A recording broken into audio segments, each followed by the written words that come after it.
Hello friends, welcome to my YouTube channel Shiksha Kar केंद्र में आपका स्वागत है।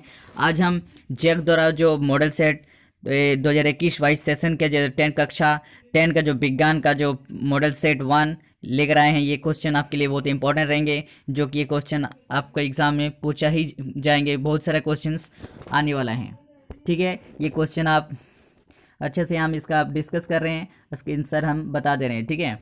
जो यदि मेरे चैनल में नए हैं, चैनल को सब्सक्राइब कीजिए और बेल आइकन को प्रेस करके रखिएंगे आप लोग, ठीक है, जिससे कि आगे वाले वीडियो आपको पहले मिल जाए करेगी, ठीक है।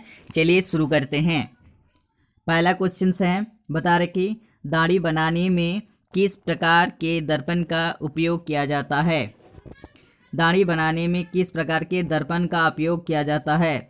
समतल दर्पण, उत्तल दर्पण, अवतल दर्पण, इनमें से कोई नहीं। इसका सही आंसर हो जाएगा दाढ़ी बनाने के लिए जो कि अवतल दर्पण का उपयोग किया जाता है, ठीक है।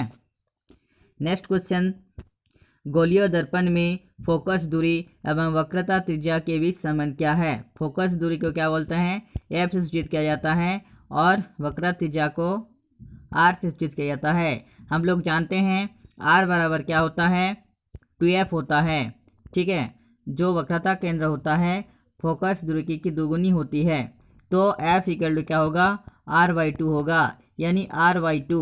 ये सही आंसर हो जाएगा, f equal to r/2, option number B हो जाएगा, ठीक है। नेक्स्ट क्वेश्चन की बात करें, ठीक है। प्रकाश के अपवर्तन की क्रिया में कौन सी भौतिक राशि अपवर्तित रहती है, ठीक है। प्रकाश के अपवर्तन की क्रिया में कौन सी भौतिक राशि अपवर्तित रहती है। आप तो जानते हैं आवृत्ति यानी फ्रिक्वेंसी, जो कि बदलते रहते हैं, ठीक है।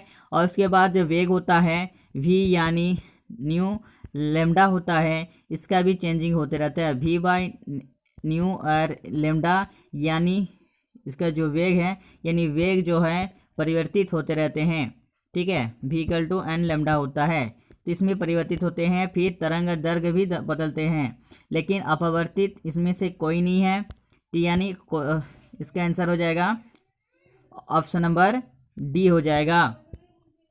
नेक्स्ट क्वेश्चन की बात करें, अवतल दर्पण से परावर्तन के बाद किरण किस बिंदु से होकर गुजरेगी। अवतल दर्पण से परावर्तन के बाद किरण किस बिंदु से होकर गुजरेगी। ये ऑप्शन नंबर क्या हो जाएगा, ए सी से, या फिर बी एफ से, या फिर सी पी से, या सी और एफ के बीच। इसके सही आंसर होगा जो कि है ऑप्शन नंबर बी, फोकस से होकर गुजरेगी, याद रखिएगा। उसके बाद है, किसी दर्पण से वस्तु को कहीं भी रखने से वस्तु के बराबर आकार का सीधा प्रतिबिंब बनता है, तो वो दर्पण क्या हो जाएगा, उसका दर्पण क्या हो जाएगा, ठीक है। वो दर्पण हो जाएगा समतल दर्पण। समतल दर्पण में आप बस उसके आगे कहीं पे रखेंगे तो उसका जो प्रतिबिंब का जो साइज है बराबर आकार का और सीधा बनेगा, लेकिन उत्तल दर्पण में थोड़ा अलग बन जाता है, इसीलिए ये उत्तल दर्पण और समतल दर्पण नहीं होगा, ओनली फॉर समतल दर्पण होगा। अवतल दर्पण नहीं होगा क्योंकि उल्टा बनता है। उत्तल दर्पण में भी क्या बोलता है, सीधा तो बनता है लेकिन वस्तु के बराबर नहीं बनता है, इसीलिए क्या हो जाएगा, ऑप्शन नंबर सी नंबर हो जाएगा। नेक्स्ट क्वेश्चन है 6 नंबर, प्रकाश के अपवर्तन के कितने नियम हैं। आप लोग जानते हैं प्रकाश के अपवर्तन के 2 नियम हैं, याद रखिएगा। नेक्स्ट क्वेश्चन है, किसी गोलीय दर्पण की वक्रता त्रिज्या 50 सेंटीमीटर है तो उसकी फोकस दूरी होगी, बताइए। इसका सही आंसर हो जाएगा ऑप्शन नंबर क्या हो जाएगा, सी हो जाएगा, क्योंकि वक्रता त्रिज्या दिया गया है आपको 50 सेंटीमीटर दिया गया है, तो f आपको निकालना है, तो f बराबर क्या होता है, r/2, यानी क्या हो जाता है 50/, क्या हो जाएगा 2, यानी 25 आ रहा है, तो 25 सेंटीमीटर होगा। इसका सही आंसर हो जाएगा option number C, 25 centimetre focus दूरी, ठीक है। नेक्स्ट क्वेश्चन की बात करें, ठीक है। 1 मीटर फोकस दूरी वाले उत्तल लेंस की क्षमता होगी। क्षमता को, ये लेंस की क्षमता को हम लोग पी से सूचित करते हैं, p=1/f होता है। आप जानते हैं फोकस दूरी क्षमता होता है, तो आपको दिया गया है फोकस दूरी 1 मीटर दिया है, तो 1/1 हो जाएगा, 1 यानी 1 और पावर का जो यूनिट क्या होता है, ऐसा यूनिट डी होता है डायोप्टर, यानी 1D होगा। ऑप्शन नंबर 1 हो जाएगा। ठीक है, ऑप्शन नंबर बी, सॉरी ये ऑप्शन नंबर बी हो जाएगा, आंसर हो जाएगा 1D। ठीक है, नेक्स्ट क्वेश्चन बात करें, इसके पहले बता रहा है यदि आप मेरे चैनल को सब्सक्राइब नहीं किया है सब्सक्राइब करना ना भूलें। ठीक है, अब बेल आइकन को दबा दिए, जिससे कि आगे आने वाली वीडियो आपको पहले मिल जाए करेगी। ठीक है, चलिए शुरू, नेक्स्ट क्वेश्चन देखते हैं। किसी उत्तल लेंस की फोकस दूरी हमेशा होती है, उत्तल लेंस की हमेशा क्या होती है, पॉजिटिव होती है, नेगेटिव होती है, जीरो होती है, अनंत होती है। जो फोकस दूरी जो होगा वो हमेशा पॉजिटिव होती है, धनात्मक होती है। ऑप्शन नंबर ए हो जाएगा। नेक्स्ट क्वेश्चन है, प्रकाश का न्यूनतम वेग, प्रकाश का जो वेग न्यूनतम होती है निर्वात में, जल में, वायु में या फिर कांच में। आप लोग जानते हैं जो कि कांच में सबसे कम होती है।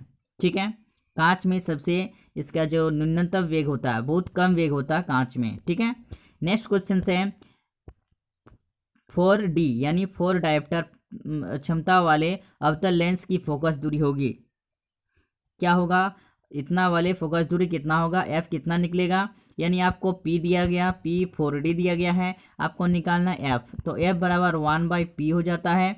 तो एफ बराबर 1/p यानी ये 4D हो जाएगा, यानी आप लिख सकते हैं 0.25 होगा। ये क्या मीटर में निकला है, आप लोग इसे सेंटीमीटर में दिया है, तो 0.25 को क्या करेंगे 100 से मल्टीप्लाई कर देंगे, गुना कर देंगे, तो आ जाएगा 25 सेंटीमीटर। तो इसका सही आंसर क्या होगा, ऑप्शन नंबर बी हो जाएगा। ठीक है दोस्तों, नेक्स्ट क्वेश्चन से, किसी उत्तल लेंस का फोकस अंतर दिया है 50 सेंटीमीटर, तो उसकी क्षमता क्या होगी, क्षमता यानी P इक्वल टू क्या दिया है आपको, फोकस अंतर यानी फोकस दूरी दिया गया 1/50 सेंटीमीटर में दिया है, तो इसको क्या करेंगे बट्टा 100 कर देंगे, तो क्या आ जाएगा 100/50।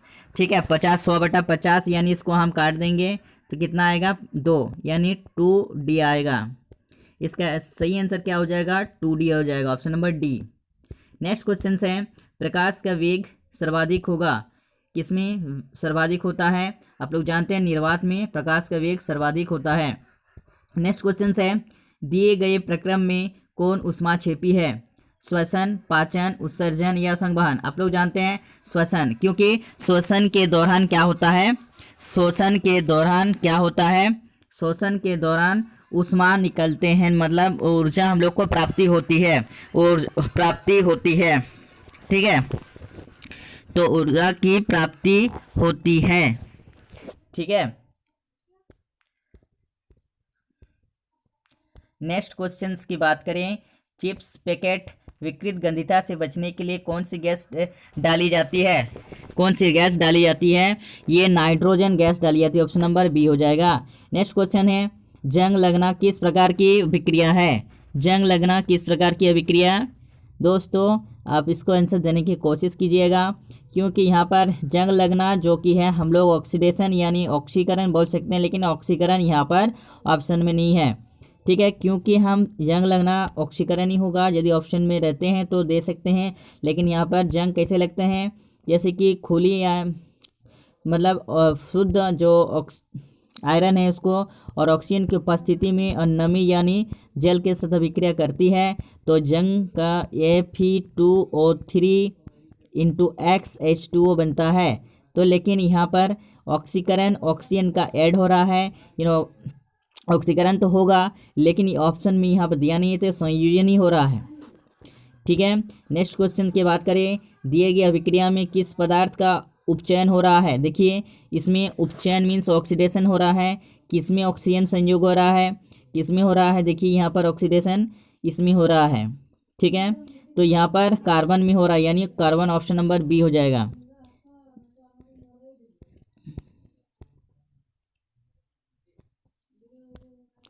नेक्स्ट क्वेश्चन की बात करें, दिए गए कौन सा रासायनिक समीकरण संतुलित है। देखिए ये तो आप लोग देख रहे हैं, ये संतुलित नहीं है, हाइड्रोजन की संख्या 2 है, इधर 4 है, ये यानी ये नहीं है, या फिर एल्यूमिनियम यहाँ पर 2 है, यहाँ पर 4 है, यानी ये भी नहीं है। और यहाँ पर देखिए कॉपर 2 है, यहाँ कॉपर 1 है, ये भी नहीं है। और यहाँ पर देखिए ये क्वेश्चन सी गलत लिखा है, ठीक है। यहाँ पे CaCO3 यानी कार्बन एक है, कैल्शियम एक है, कैल्शियम एक है। ऑक्सीजन यहाँ पर कितना है, ऑक्सीजन यहाँ पर क्या लिखना चाहिए था, इसको जो CaCO3 लिखना चाहिए था। ठीक है, तब जाकर ये क्वेश्चन सही होता, लेकिन लिखा नहीं है, यहाँ पर 3 होगा, मतलब CaCO3 यहाँ पर होल ब्रैकेट नहीं होता, तब जाकर ये सही होता। ठीक है, तो ये हो जाता था, लेकिन इसमें से नहीं दिया है।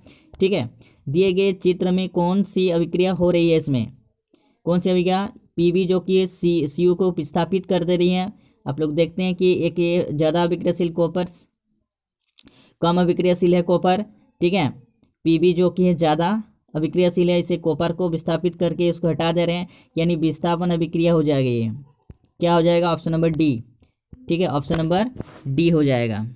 ठीक है, याद रखिएगा, इसका सही आंसर हो जाएगा ऑप्शन नंबर डी, विस्थापन अभिक्रिया।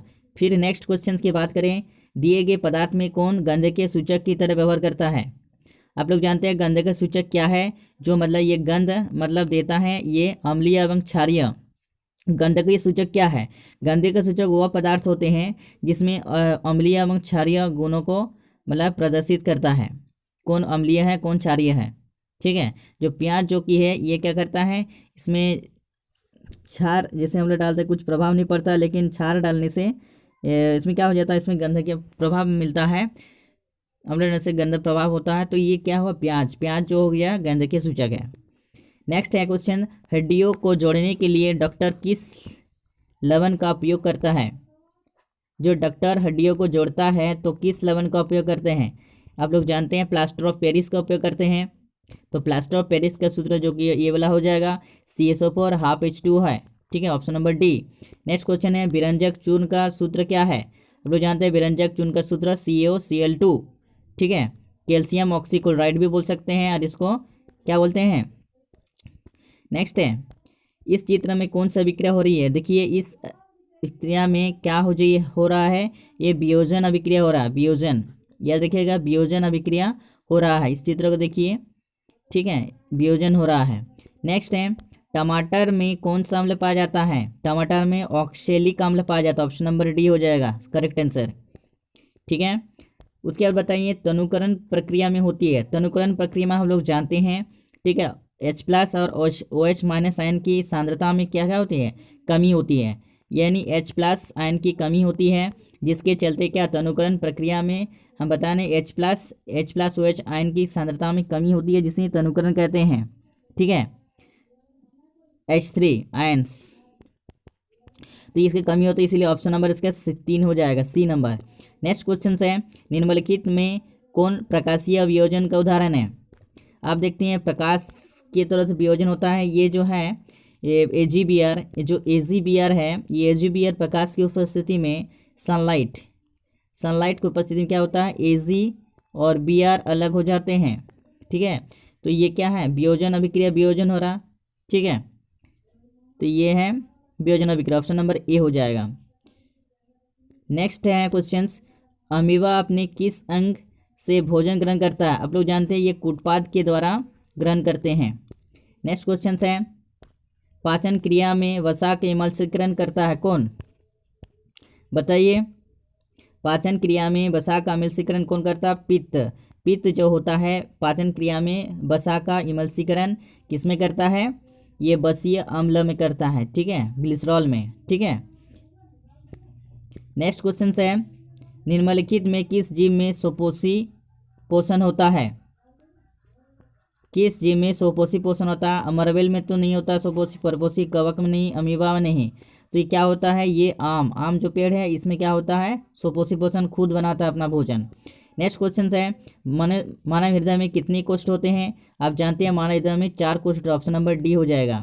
नेक्स्ट क्वेश्चन की बात करिए, श्वसन वर्णक किसे कहते हैं। श्वसन वर्णक जो तो हीमोग्लोबिन को कहते हैं, यानी आयरन, हीमोग्लोबिन जो उपस्थित होता है, हीमोग्लोबिन वर्णक जो कि हमारे खून में उपस्थित होते हैं। नेक्स्ट क्वेश्चन है, उत्सर्जन अंग की प्रकार्यात्मक इकाई क्या है, नेफ्रॉन, विक्काणु। ठीक है, विक्काणु हो जाएगा। ठीक है, ये हो जाएगा आंसर। नेक्स्ट क्वेश्चन है, ब्रिक की क्रियाशीलता कम होने पर रक्त की शरीर से बाहर निकालने या छानने की प्रक्रिया क्या कहलाती है। क्या कहलाती है? मूत्र बनना कहलाती है। क्या कहती है? मूत्र बनना। 1 नंबर सी हो जाएगा दोस्तों। नेक्स्ट क्वेश्चन, जनन की मूल घटना क्या है? जनन की मूल घटना क्या है? डीएनए की प्रतिकृति बनना। ठीक है, डीएनए की प्रतिकृति बनना, ऑप्शन नंबर सी हो जाएगा। ठीक है, नेक्स्ट क्वेश्चन की बात करें, दिया गया चित्र किस प्रकार के जनन को दर्शाता है? आप पिक्चर देख करके ये बहुखंडन हो रहा है, सब खंडन अलग अलग हो रहा है, यानी क्या? बहुखंडन अभिक्रिया को दर्शा रहा है, इसमें जनन दर्शाता है बहुखंडन, option number A. Next question से है, नर युग्मक तथा मादा युग्मक के संलयन को क्या कहते हैं? वो क्या कहते हैं? निषेचन कहते हैं। क्या कहते हैं? निषेचन कहते हैं, ऑप्शन नंबर ए से हो जाएगा दोस्तों। नेक्स्ट क्वेश्चन है, लड़कों में यौवनावस्था में के लक्षणों का नियंत्रण कौन हार्मोन्स करता है? टेस्टोस्टेरोन। कौन करते हैं? टेस्टोस्टेरोन करते हैं, स्टेरॉन करते हैं। ठीक है, नेक्स्ट क्वेश्चन है, सौर स्थिरांक का मान क्या होता है? सौर स्थिरांक का मान कितना होता है? इसका सही आंसर हो जाएगा सौर स्थिरांक का मान, option number A, 1.4 kilowatt metre पर मीटर स्क्वायर। ठीक है, होता है।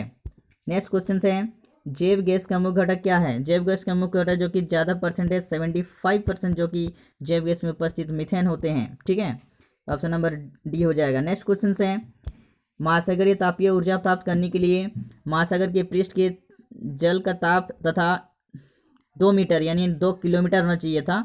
यह देखिएगा 2 किलोमीटर की गहराई के ताप में कितना का अंतर होना चाहिए? इसका सही आंसर हो जाएगा 20 डिग्री सेल्सियस का होना चाहिए। दोस्तों मेरे वीडियो को अच्छा लगे तो लाइक, सब्सक्राइब और दोस्तों में शेयर कीजिएगा।